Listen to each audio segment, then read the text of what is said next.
نحمده ونصلي على رسول الكريم أما بعد فأعوذ بالله من الشيطان الرجيم بسم الله الرحمن الرحیم.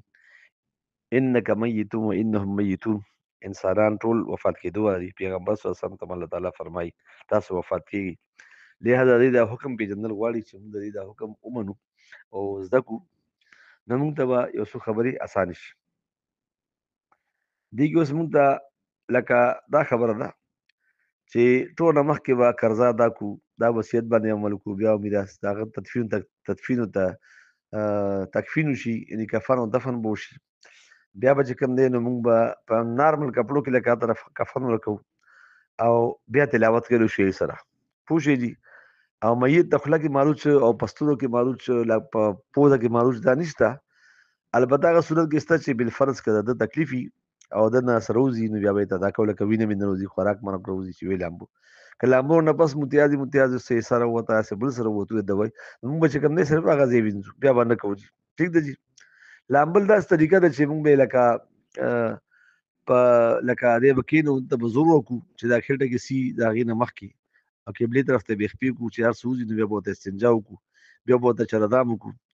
او که غسل به فرض وي نو بیا به ورته مکمل خوله هم وینځو، پوزه هم که نه، او غوږونو کې به داسې اوبه نه اچوو چې لاندې لاړې شي، لکه دننه لاړې شي.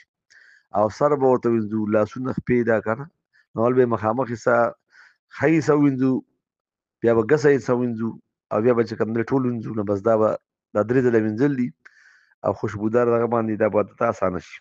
الله تعالی به ورته اسانه کړي.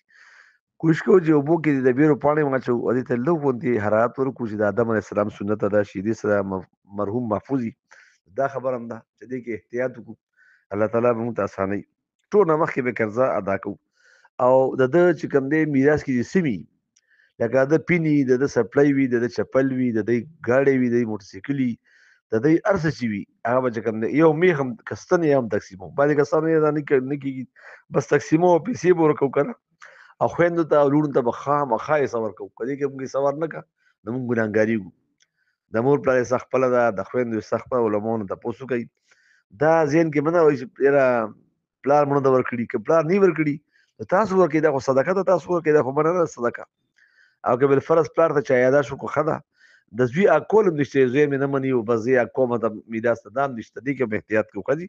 د دې به ډېر زیات خیال ساتو چې دې کې راګیر نه شو، کنې بیا به دوزخ ته ځو، زموږ لمونځونه، زموږ اودسونه، زموږ روجې هېڅ نه قبلېږي تر څو چې به پردی حق روڼو خویندو ته نه وي ورکړی. ډېر خیال به ساتو انشاءالله تعالی. موږ ته به الله تعالی ډېر اسانه کړي. واخر دعوانا ان الحمد لله رب العالمین.